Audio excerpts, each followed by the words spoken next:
The scent of expensive scented candles filled the Ashford Mansion's dining room, a cloyingly sweet aroma containing the suffocation of Charleston's high society. Crystal chandeliers cast warm light over the old oak table, creating sparkling streaks on the proud vintage wine glasses. The sound of a violin played melodiously from the corner, but to me, it sounded like a funeral dirge for this family's last bit of peace. I sat at the foot of the table, the familiar position of a son-in-law's servant, quietly observing faces intoxicated by a fake aura. Blythe, my mother-in-law, was dabbing at her makeup with a monogrammed handkerchief, a gesture she had practiced for decades to hide cold calculation. My father-in-law, Conrad, sipped vintage wine, his eyes sweeping the room with the authority of a man who never accepted failure. Lydia, my wife, sat next to me, but her mind seemed elsewhere. Perhaps at tea parties at historic estates she so desperately craved. The silence of the room was broken by the clinking of cutlery on fine porcelain, a symphony of vanity. The aroma of herb-crusted lamb spread, but to me it only brought the nauseating feeling of over-satiated. Suddenly, Blythe stood up, the dry clink of crystal ringing out as she tapped her champagne glass for attention. To the whole family, today is a momentous day we have long awaited. Her voice rang out shrilly, echoing through the lavish dining room. The large doors burst open, and a stranger walked in, bringing a cold breeze from outside and an excess of suspicious confidence. He wore a perfectly tailored suit, but his eyes were full of the hunger only predators possess. Julian. That name was announced by Blythe like a savior, but in my heart it was a spark waiting to incinerate everything. She introduced him as the long-lost son of great-grandfather Silas Ashford, a missing piece returned to complete the family portrait. Arrogance was clear on Julian's face as he nodded to everyone, his gaze lingering on me with blatant contempt. The world around me seemed to tilt, a cold chill running down my spine as I looked at the old handwritten letters Julian held.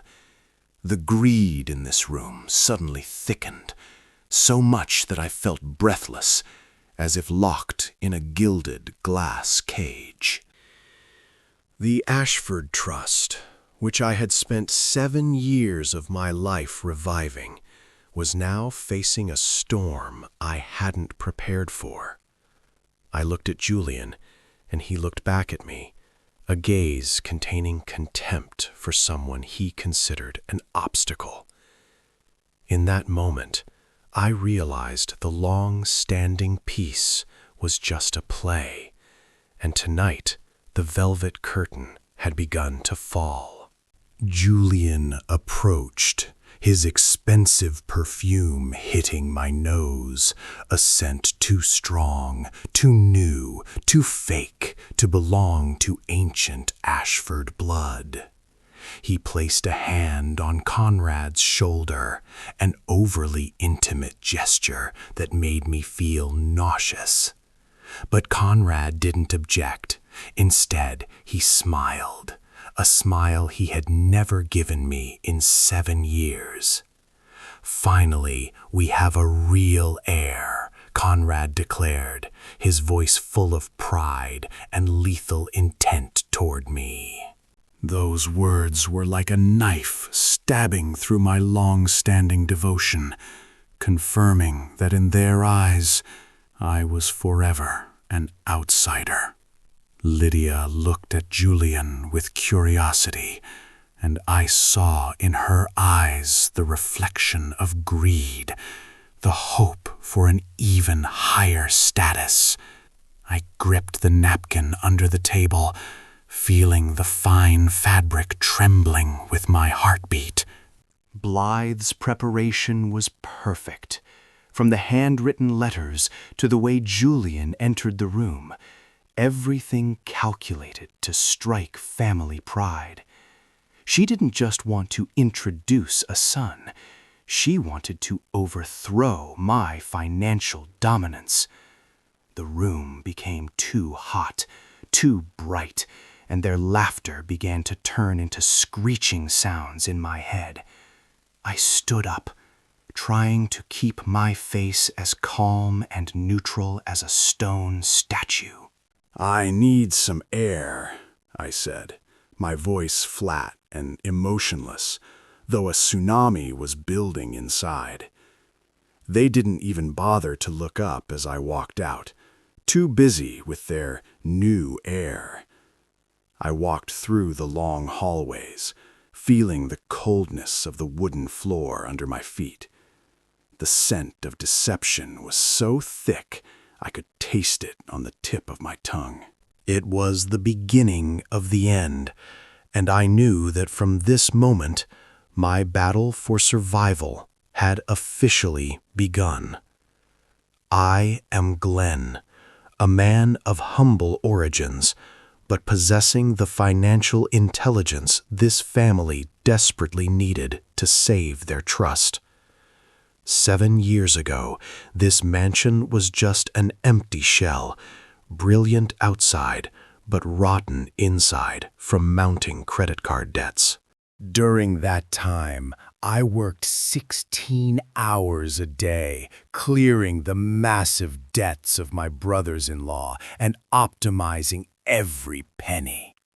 I brought them from the days of hawk shops to the top of Charleston's social news again. I managed the Ashford Trust with the caution of a jeweler, protecting it from this family's boundless extravagance. But in the eyes of the Ashfords, I was never considered a real member. I was just a high-end manager, a replaceable utility when they felt wealthy enough to no longer need me. Conrad often interrupted me with a dictatorial tone whenever I tried to warn of financial risks. "Don't be too calculating with family, Glenn. That's the mistake of someone who doesn't understand class," he often said. Blythe always looked at me with a judgmental eye, as if looking at a small stain on her expensive silk carpet. Sutton and Thomas, the golden children, spent money like water, while I calculated every investment to compensate for their waste. Whenever I tried to talk about fairness, my mother-in-law would dab her eyes and say I was making everyone sad. Lydia, the woman I gave my heart and career to support, began looking at me with pity instead of respect. "Why can't you be more generous with Mom and the brothers?" she often asked, with a voice soaked in the manipulation Blythe had taught. Every demand, from new cars to designer dresses, was met just to keep a fragile peace. I had become a submissive man, someone who always nodded to their unreasonable demands for a fake smile. Swallowing my pride daily felt like drinking a bitter wine I had to pretend was delicious. Julian's appearance was like a sharp slap to my face, waking me from the sleep of useless loyalty. Julian was not just a stranger. He was a mirror reflecting this family's ultimate ingratitude. They flattered him, listening to his fabricated stories of Ashford origins as if they were prophecies from God. Julian quickly occupied my office, touching secret files I had protected for years with profane and ambitious hands. The smell of cheap tobacco from Julian began to linger on the velvet chairs, a crude invasion of the space I had preserved. He looked at me with a triumphant face whenever I entered, as if he were already the true master of everything I built. Blythe looked at Julian with glowing eyes, a look she never gave anyone else, including her own children. It was the look of someone who found the perfect tool to push me aside and seize the entire trust for herself. "We need a change in management, Glenn," Blythe told me one morning, her voice cold and decisive as a death sentence. "Julian has real Ashford blood, and he understands how to take this clan to a higher level than a hired hand like you." Those words stripped away all the value of 7 years of dedication, making me invisible in my own home. Lydia's betrayal was the sharpest knife when she stood next to Julian and asked me to hand over the fund access codes without hesitation.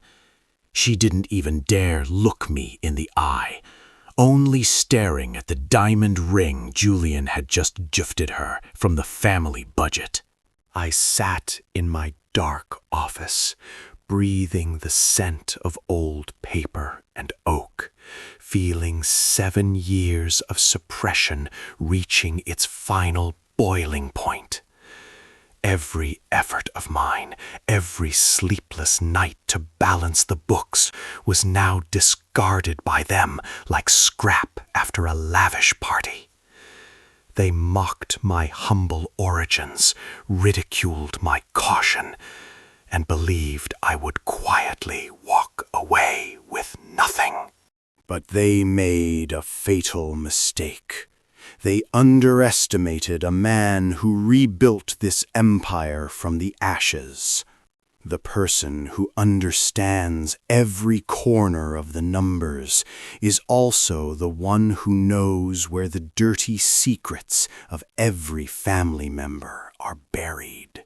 Blythe's ultimate arrogance made her blind, failing to realize the true hunter never reveals himself until the prey is fully in the trap. This gilded cage might be locking me in, but I am the one holding the key to the collapse of this entire sand castle. Julian is not the heir. He is just a clumsy pawn in a game I started playing in the shadows of silence. I have prepared hidden cameras and tiny recording devices in the very office Julian is triumphantly occupying. I know the taste of betrayal well, and now I am learning to enjoy the taste of the coming revenge. The truth about Julian will soon be revealed, and the price for this ingratitude will be the complete collapse of the Ashford clan. Freedom. That feeling began to kindle in me. The sweetness of independence and liberation from this mire of lies. I took a deep breath, feeling the coldness of justice flowing through my veins, and smiled a meaningful smile. This battle is not just about money. It's about the dignity of a man who has been trampled under the boots of vanity for too long. The velvet curtain has fallen, and from the darkness I am waiting for the moment their masks completely drop. It is no longer a sacrifice, but a necessary purification so I can truly begin a new chapter of my life. The morning sun at Charleston shone through the tall windows of the Ashford mansion, but it brought no warmth. I stood in the office that once belonged to me, where the smell of oak and old paper was now tainted by cheap tobacco from Julian. He sat in my leather chair, boots propped up on the precious wooden desk, looking at me like an obsolete item to be liquidated. Julian's arrogance was not just a personality, it was a weapon sharpened to strip away my self-respect. The ticking of the old clock on the wall sounded like a countdown for my presence in this house. The door burst open, and Blythe entered with the demeanor of a queen preparing for a purge. She didn't bother to look at me, her eyes fixed on Julian with a nauseatingly fake affection. Glenn, I think we have been tolerant enough over the years, she began, her voice carrying an indisputable dictatorial tone. Within the next 7 days, you must complete the handover of all access codes and secret records to Julian. This is not a suggestion. This is the final decision of the family council. I felt my heart beat painfully, but my face remained terrifyingly calm. This manipulation was a textbook example of turning one person's responsibility into another's burden. 7 days? I asked, my voice flat as a lake before a storm. This fund contains hundreds of complex contracts. A rushed handover could cause unforeseen risks. Julian sneered, blowing a gray cloud of smoke toward me, an insulting gesture. "Don't try to act like you're irreplaceable, Glenn," Julian said in a raspy voice. We know you've held this key for too long just to profit for yourself. I looked at Lydia, hoping for some defense, but my wife just stood there, fiddling with the new diamond ring on her finger. Just indulge the family, Glenn, she said, repeating the exact words Blythe used to manipulate me. It's only 7 days. Don't make things difficult for all of us. Her words were a final knife, confirming that years of marriage had been choked by greed. All my dedication, all the sleepless nights, were now treated as scrap by them. The people-pleaser part of me died completely in that moment. I nodded, a gentle nod, containing a ruthless preparation. I understand, I replied. 7 days. As they left with triumphant laughter, Julian left the espresso cup, still stained with brown streaks. I didn't call the servants. I put on thin rubber gloves, carefully collecting that cup like evidence at a crime scene. I needed this heir's DNA. My preparation entered a new, professional, and cold phase. I contacted Adeline, my sharp lawyer friend with the eye of a criminal expert. We met at a quiet bar in Charleston, where jazz music helped hide the plans to flip the board. Adeline took the sample with a decisive nod. I'll send it to the private lab in Columbia tonight, she said, her voice sharp as a sentence. But we need more than DNA, Glenn. We need proof of collusion. Returning to the mansion, I used my final security access to install tiny cameras in my mother-in-law's office. I worked in the dark, hands calm from years of handling high-pressure marketing campaigns. That night, I sat in my private study, looking at the computer screen, transmitting images from the hidden cameras. The screen lit up, and I saw Blythe sitting with Julian, but they didn't look like mother and son who just found each other. She was holding a script, teaching Julian how to emphasize his voice to sound like great-grandfather Silas.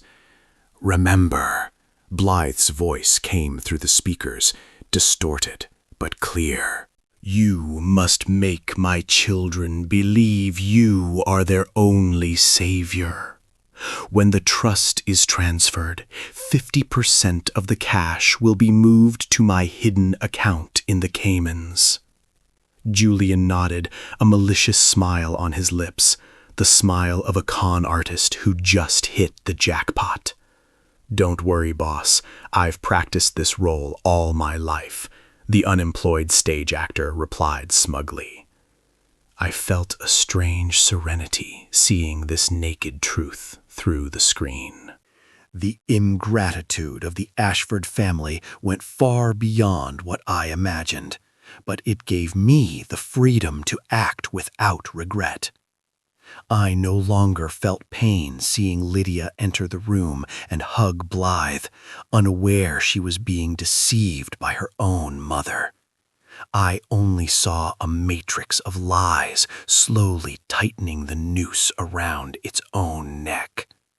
7 days is a long time if you know how to use it to load a legal gun. The taste of betrayal in the air was now replaced by the taste of a calculated revenge. I recorded every conversation, every detail of their plan to split the assets into a secure drive.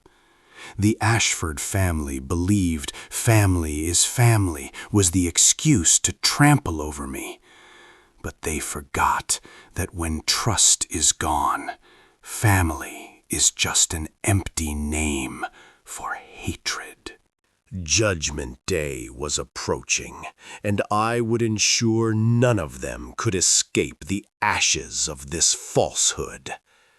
I turned off the screen, took a sip of bitter cold tea, and smiled. A true hunter never needs to speak before the prey falls into the trap. This gilded cage was starting to crack, and I would be the last one standing to witness its collapse.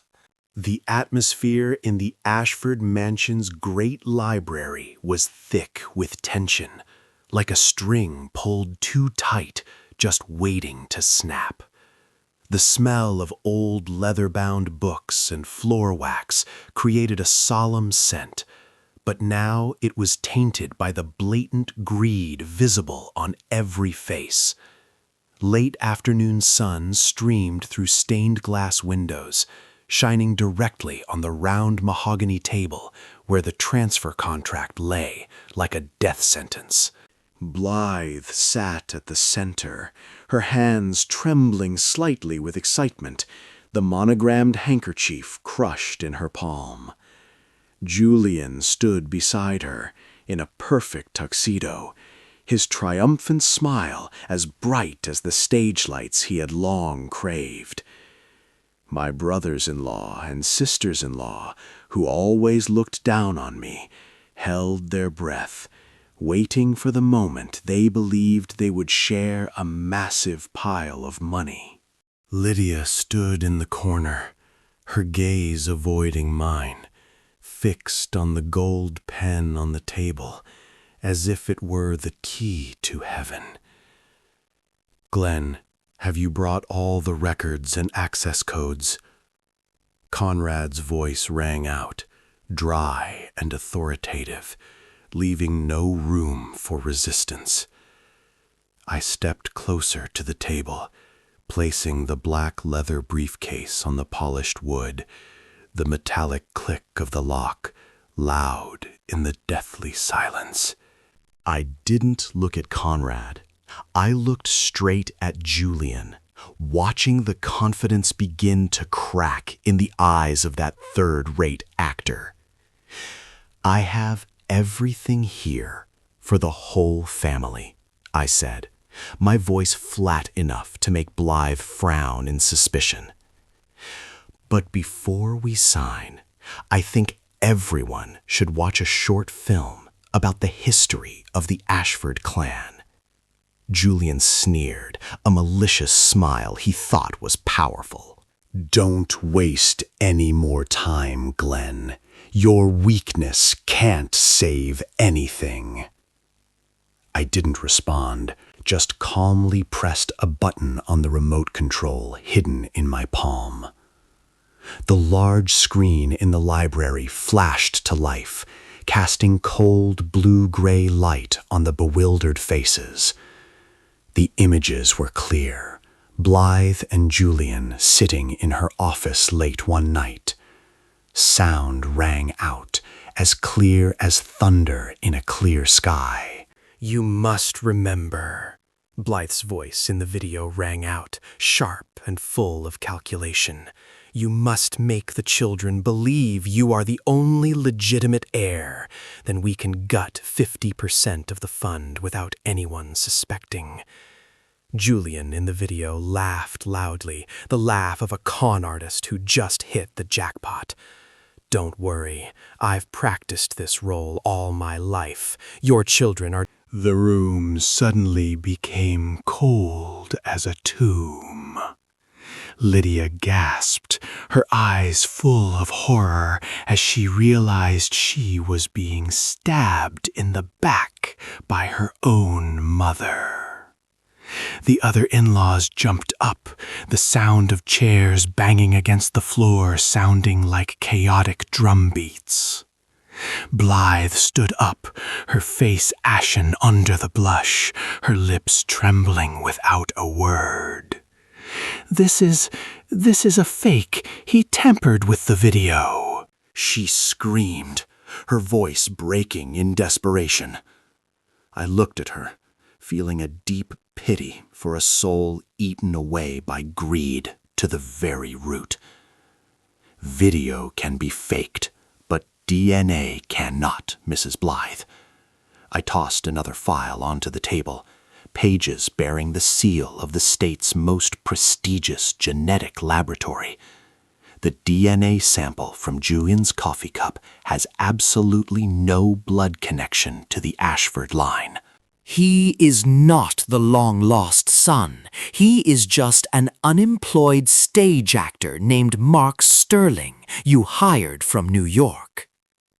Julian, or rather Mark, backed away. The previous confidence completely vanished, revealing a trembling coward. The collapse was immediate and devastating. Blythe's children turned to look at her with eyes full of hatred and disgust I had never seen. "You were going to trick us too, Mother?" Lydia sobbed, her cries echoing through the library, carrying the breakage of a blind faith. Conrad slumped in his chair, his aged face appearing 10 years older in just a few minutes. He looked at me, and for the first time in 7 years, I saw a flash of regret in the eyes of this powerful man. "Glenn, I raised my hand to cut him off, feeling as if a heavy layer of chains had just been removed from my shoulders. It's all over for the whole family. I have submitted all this evidence to the court and the Ashford Trust Board. Due to the gross moral and legal violations of the clan members, the court has appointed me as the sole asset guardian to protect the fund from disintegration." The gavel of justice seemed to have struck right in this room, smashing the Ashford clan's gilded cage. Blythe collapsed to the floor, the monogrammed handkerchief falling from her hand, trampled under the feet of her angry children. I looked at Lydia, the woman I once loved, and saw she was now just a stranger, drowning in the mire of late regret. Family is family, right, Blythe? I repeated the phrase she used to torment me for so many years, but this time it tasted of ultimate judgment. Their arrogance had been crushed by their own greed. I turned my back and walked out of the library, the rhythm of my heels decisive on the oak floor, leaving behind screams and the collapse of a kingdom of lies. The scent of freedom began to overwhelm the scented candles and the rot of this mansion. The battle was over, and I was the last one standing amidst the ashes of falsehood. The next morning, Charleston's dawn light streamed through my new office window, carrying the salty and pure scent of the sea breeze. The fake aroma of scented candles and the rot of the Ashford mansion no longer besieged my lungs. I looked down at the bustling street, feeling an unprecedented relief, a pure liberation without a trace of lingering attachment. The phone on the desk vibrated constantly with messages and missed calls from Lydia. "Glenn, I'm sorry. I was deceived by my mother. Please give me a chance to start over." I read that message and only felt a strange emptiness. No more hatred, nor even a bit of pity for the woman who chose money over her husband. The version of Glenn who always sought to reconcile, who always sought to please every member of his wife's family, had truly died in that meeting last night. I slowly went to the settings and blocked her number. A decisive action, like cutting the final rope, dragging me into the abyss. Next were Blythe's number, then Conrad's, and the in-laws, who only knew how to feast on the sweat and tears of others. Each toxic thread cut brought a feeling of being reborn. No more indiscriminate money transfers to cover Sutton or Thomas's extravagance. No more high-pressure calls forcing me to sacrifice self-respect for a hollow family name. Adeline walked into my office, placing the confirmed divorce papers and the court's official decision on asset guardianship on my desk. "It's all done, Glenn," she said with a bright smile, her eyes containing respect for a man who just won back his life. The Ashford family will now have to learn to stand on their own feet without you to be their pillar. I nodded, sensing the sweetness of freedom in every vein. I knew that some bridges, once burned, are best left forever in the ashes. Blythe now faces charges of fraud and asset misappropriation, while Julian, or rather the actor Mark, is working with police regarding forgery. The magnificent Ashford mansion now becomes cold and deserted, where dirty secrets have been dragged into the light. I looked out the window, where Sterling was waiting for me for a lunch celebrating independence. I took a deep breath, sensing the miracle of a new life, a new beginning without manipulation or deception. The Ashford Trust will be managed transparently, fairly, and sustainably under my hand, just as great-grandfather Silas intended. everything ended in the most spectacular way possible. The monster of greed and ingratitude is gone. The gilded cage is open, and I am finally, completely, truly free.